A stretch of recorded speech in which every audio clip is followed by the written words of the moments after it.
I'll never forget the day I stepped off the plane and felt the warm California breeze for the first time in 4 years. The last time I'd smelled that salt air, I was kissing my wife, Emma, goodbye. She was wearing this sundress with tiny yellow flowers, her hair tied back in a loose braid. I could still feel the ghost of her kiss on my lips every time I closed my eyes during the nights in the desert. For years, that's how long I'd been deployed. For years of letters, video calls when the satellite cooperated, and photographs tucked into the lining of my helmet. Emma had been my rock through it all.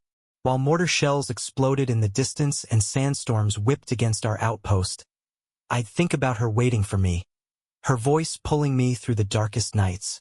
I planned the surprise for months. I told her I wouldn't be back until Christmas, but my discharge had been expedited. It was perfect timing. Her birthday was just a few days away. My buddy Mike, another soldier from my unit, had helped me coordinate everything. The plan was to walk into the little coffee shop she always went to after work, sit down at her favorite table, and wait for her to notice me. The day I landed, I didn't call or text her. I wanted the surprise to be flawless. After grabbing my duffel bag, I hopped into a cab and headed straight for the park near our house. That's where we'd spent so many lazy Sundays, feeding ducks and lying on the grass, talking about everything and nothing. As the cab pulled up, I spotted the trail where we used to walk hand in hand. Nostalgia hit me hard, and I decided to take a little stroll to shake off the nerves before heading to the coffee shop. That's when I saw them. At first, I thought my eyes were playing tricks on me. Emma was walking down the path, her laugh ringing out like a melody I hadn't heard in years. But she wasn't alone. A man walked beside her, his hand intertwined with hers. My stomach dropped like a lead weight when I recognized him. It was Jake. Jake had been my best friend since high school. He was the guy who drove me to the recruiting office when I enlisted, the one who promised to keep an eye on Emma while I was gone. I trusted him like a brother. And now he was walking with my wife, holding her hand like it was the most natural thing in the world. I froze. My boots, still caked with dust from overseas, felt like they were glued to the pavement. I wanted to call out her name, to demand an explanation, but the words died in my throat. Instead, I watched as they stopped at a bench near the pond. He leaned down and kissed her on the forehead, and she smiled up at him with that same smile that used to be mine. I didn't know how long I stood there, hidden behind a tree, feeling the world collapse around me. 1,000 questions raced through my mind. Had she moved on because she thought I wouldn't come back? Had Jake been there for her in a way I couldn't be from half a world away? Or was this betrayal something deeper, something that had started long before I ever boarded that plane? My heart told me to confront them, but my head told me to wait. I needed answers, not a scene. I walked away before they could see me, my chest heaving with anger, confusion, and a grief I wasn't ready to face. That night, I stayed at a cheap motel instead of going home. My hands shook as I scrolled through my phone, looking at old photos of Emma and me. I debated calling her, but what could I say? Hey, I'm back early, and by the way, I saw you with Jake? No, I needed more time to process. The next morning, I decided to go to our house. Maybe there was an explanation, something that would make sense of the chaos in my head. But when I unlocked the door and stepped inside, it felt like walking into someone else's life. The pictures of us on the mantle were still there, but there were new ones too.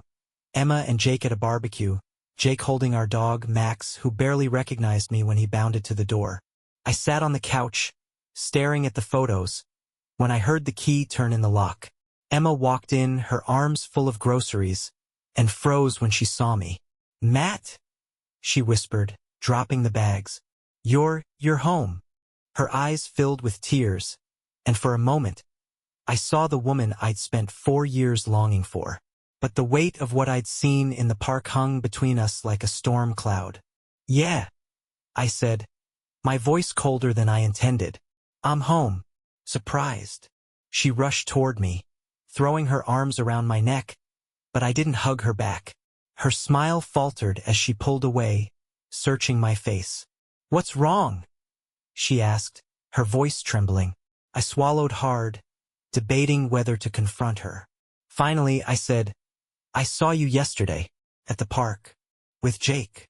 Her face went pale, and for a moment, I thought she might deny it. But then she sighed and sank onto the couch beside me.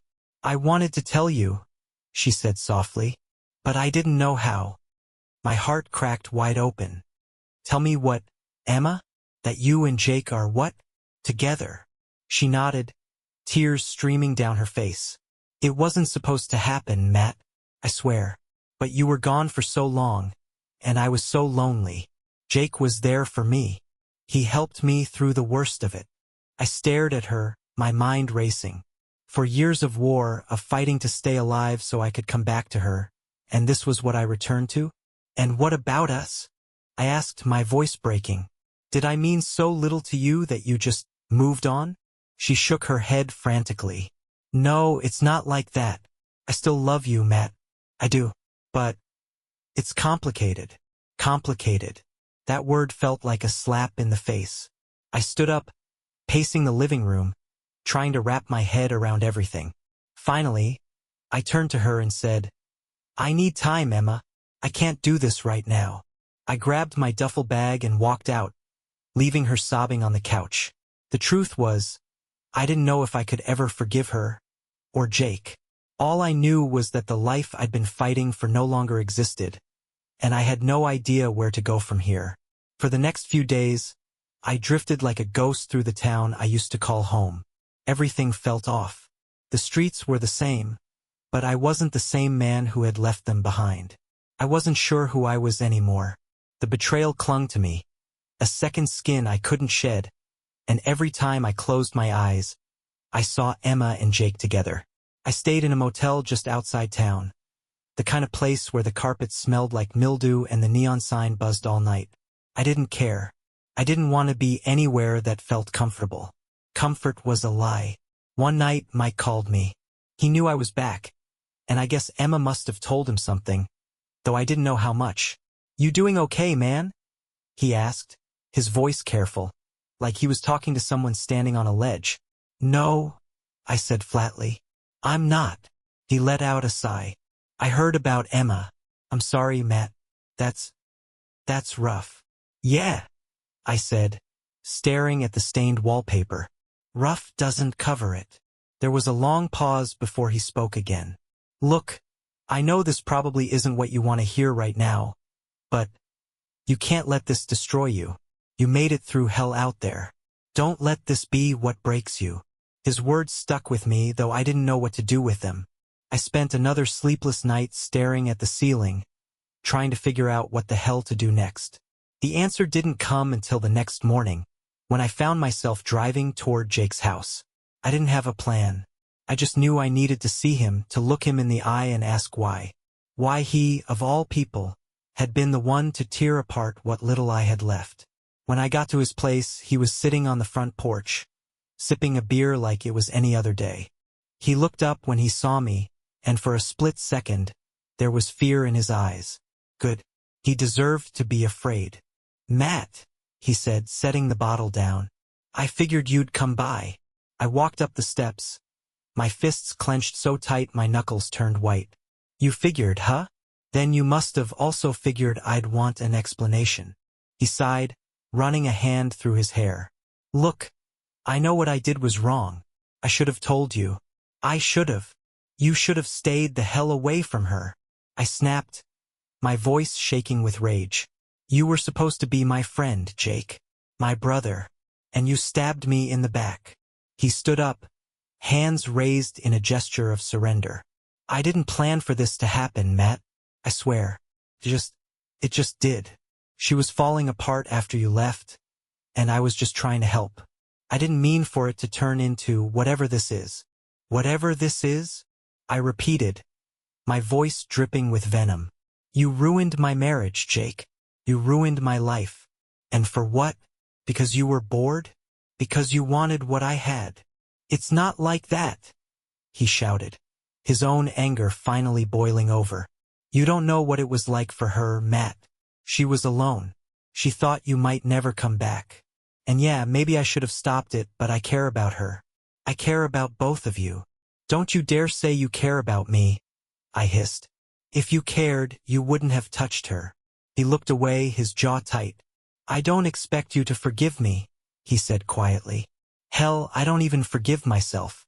But what's done is done. I stared at him, my chest heaving, every muscle in my body screaming for me to hit him, to make him feel even a fraction of the pain he'd caused me. But I didn't, because deep down, I knew it wouldn't fix anything. Instead, I turned and walked away. He didn't try to stop me. The days blurred together after that. I stayed at the motel, avoiding Emma's calls and texts. Part of me wanted to hate her, but I couldn't. Not completely. She'd been my world for so long that the idea of hating her felt like cutting out my own heart. Eventually, though, I knew I had to face her. Not for her sake, but for mine. I couldn't move forward until I got some closure, no matter how painful it might be.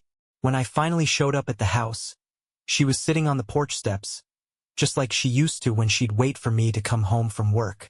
Her face lit up when she saw me, but the hope in her eyes faded when she noticed the distance in mine. Matt, she said softly, I'm glad you're here. I sat down beside her, leaving a careful space between us. For a long time we just sat there in silence, listening to the wind rustle through the trees. Finally I said, Why Emma? Why Jake? She looked down at her hands, twisting her wedding ring around her finger. Because I was scared, she admitted. Because I thought I'd lost you, and I didn't know how to keep going. Jake was there, and it just happened. That's not an excuse, I said, my voice flat. I know, she whispered, and I'm sorry for everything. If I could take it back, I would. Her words were sincere, but they didn't erase the pain. Nothing could. Still, I felt a strange sense of calm settle over me. I didn't forgive her. Not yet, and maybe not ever, but I knew I couldn't carry the weight of my anger forever. I need time, I said, standing up. I don't know if we can fix this, Emma, but I need to figure out who I am now. Without you. Without all of this. She nodded, tears streaming down her face. I understand. And for the first time in weeks, I felt like I could breathe. That was a year ago. Since then, I've started rebuilding my life. I got my own place, found a job, and started going to therapy to deal with everything I'd been through, both overseas and back home. Emma and I haven't spoken much, but I hear she and Jake aren't together anymore. I don't know if that makes me feel better or worse. What I do know is this. Life goes on, even when it feels like it's been shattered into a million pieces. You pick up what you can and you keep moving forward, because sometimes that's the only choice you have. As the months turned into a year, I found myself settling into a rhythm. It wasn't easy, and some days it felt like I was still dragging myself through the mud, but I was learning to stand on my own again. I threw myself into work. Nothing glamorous, just a warehouse job that kept my hands busy and my mind distracted. It was therapeutic in its own way, unloading trucks and stacking shelves, the monotony grounding me in a way I hadn't realized I needed. But it wasn't all work. My therapist, Dr. Turner, was insistent that I reconnect with the world in ways that mattered to me. At her urging, I joined a local veterans group. First, I hated the idea. I didn't want to sit in a circle and talk about feelings with strangers. But the group wasn't what I expected. It was raw, unfiltered, and oddly comforting to be around people who got it. People who understood what it was like to come home and feel like you didn't belong anymore. One of the guys in the group, Tony, became a close friend. He'd been in the Marines, a few years older than me, with a sharp sense of humor that cut through even the darkest moments. He invited me to join him at a community center where he volunteered, teaching boxing to at-risk kids. At first, I was reluctant, but something about it appealed to me. Maybe it was the structure, or maybe it was the idea of giving back. The first day I walked into that gym, the smell of sweat and leather hit me like a wave of nostalgia. I'd boxed a little in high school, and stepping into the ring again felt like slipping into an old skin. The kids were a handful, loud, cocky, and bursting with energy, but I saw pieces of myself in them. They were fighters in their own way, and working with them reminded me of what it felt like to fight for something worth having. One evening, after a long day at the warehouse and a few hours at the gym, I found myself driving past the old coffee shop where I'd planned to surprise Emma that day I came home. I hadn't been back since, but something made me stop. Maybe it was curiosity, or maybe it was the ghost of the man I used to be.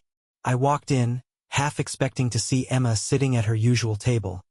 But the place was empty except for a young couple tucked in a corner and an older man reading a newspaper. I ordered a coffee and sat by the window, watching the world go by. It was strange being there, like revisiting a chapter of a book I'd put down long ago. As I stirred my coffee, my phone buzzed. It was a text from Emma. "Emma, hey. I know it's been a while, but I was wondering if you'd be open to meeting. There's something I need to say." I stared at the screen for a long time, my heart pounding in my chest. I hadn't heard from her in months, and part of me had hoped it would stay that way. But another part of me, one I wasn't ready to admit existed, was curious. What could she possibly have to say after everything that had happened? I didn't reply right away. Instead, I finished my coffee, drove home, and sat in the dark for hours, turning her message over in my mind. Finally, I typed a response. "Me, okay. Tomorrow afternoon. The park." The next day, I arrived at the park early, unsure of what to expect. I sat on the same bench where I'd first seen her with Jake, the memory like a splinter I couldn't remove. When she arrived, she looked different. Older, maybe, or just more tired.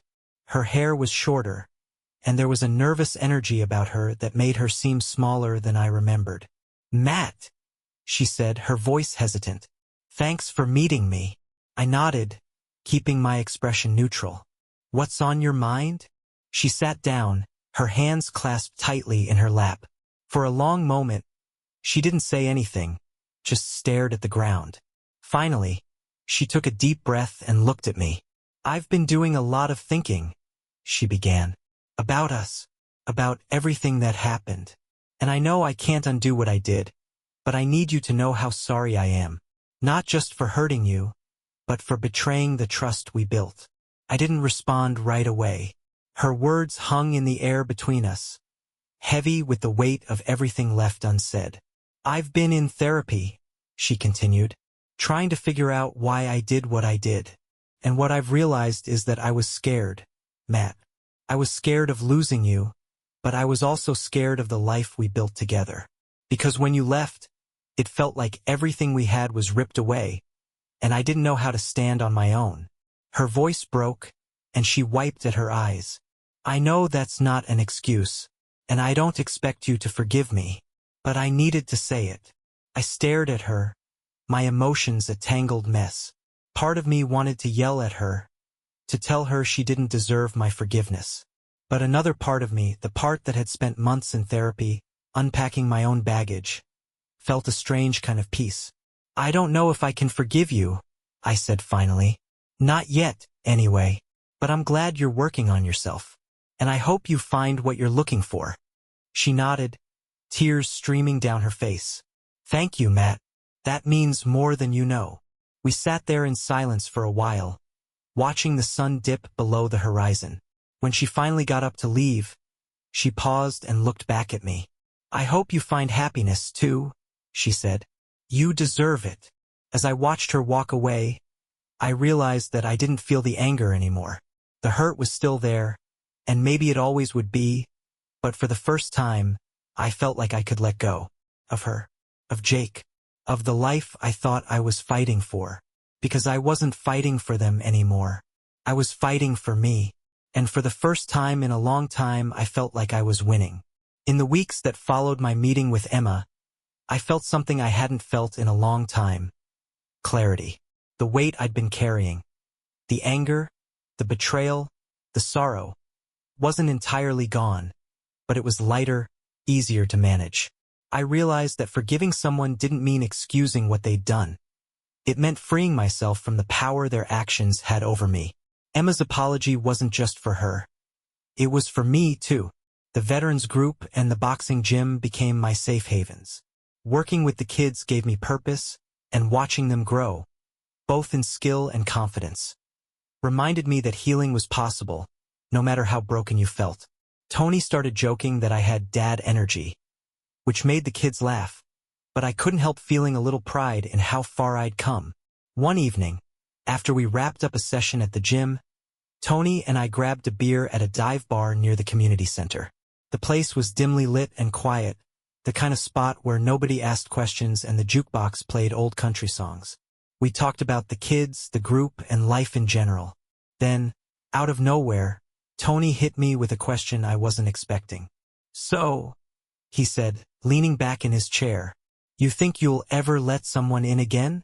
You know, like, relationship-wise?" I laughed, shaking my head. "I don't know, man. That part of me feels pretty burned out." Tony nodded, taking a sip of his beer. "Yeah, I get that. But you can't close yourself off forever. People aren't perfect, but sometimes they surprise you." I didn't respond, but his words stuck with me. That night, as I lay in bed, staring at the ceiling, I thought about what he'd said. Was I ready to open myself up again? The truth was, I didn't know. But for the first time, the idea didn't terrify me. A few weeks later, I met someone. Her name was Rachel, and she worked at the community center as a social worker. We'd crossed paths a few times before, but I'd never really paid attention. She had a warm smile and a way of talking to the kids that made them feel seen, like they mattered. One day, she asked if I'd be willing to help with a fundraiser she was organizing, and before I knew it, we were spending hours together planning the event. Rachel wasn't like Emma. She didn't have the same fire, the same intensity, but there was a calmness about her that put me at ease. She asked questions without prying, laughed at my dry humor, and didn't flinch when I mentioned the war. She had her own scars, though she didn't share much about them at first. But as we got to know each other, we started opening up in small ways, like testing the waters before diving in. One night, after the fundraiser was over and the last of the volunteers had left, we sat on the steps of the community center, sharing a bottle of cheap wine someone had donated but nobody drank. The stars were out, and the air was cool, the kind of night that felt like a gift. "You know," she said, swirling the wine in her plastic cup, "I wasn't sure about you at first." I raised an eyebrow. "Oh yeah? Why's that?" She smiled, a little shy. "You seemed closed off, like you were carrying the weight of the world." I nodded, staring at the ground. "Yeah, I guess I was. And now?" she asked, her voice soft. I looked at her, really looked at her, and for the first time in a long time I didn't feel the need to hide. "Now it's not so heavy." She smiled again, and in that moment, I felt something shift inside me. It wasn't love, not yet, but it was the possibility of it. And that was enough. It's been 2 years since I came back home. Life isn't perfect, but it's mine, and that's enough. Emma and I don't talk anymore, but I don't hold it against her. She made her choices, and I've made mine. Jake moved to another state, and while I'll never fully forgive him, I don't waste my energy hating him either. Some things you just have to let go. Rachel and I are still together. We're taking it slow, and that feels right. She's taught me that it's okay to hope, to trust, to dream again. She doesn't try to fix me, and I don't try to fix her. We're just two people, flawed and healing, trying to figure out what comes next. And maybe that's the lesson I've learned through all of this. Life doesn't always turn out the way you planned. People will hurt you and you'll hurt them. But you keep moving forward one step at a time because the alternative is standing still. And standing still is no way to live. So here I am moving forward. Slowly, messily, but always forward. And for the first time in a long time, I feel like I'm exactly where I'm meant to be.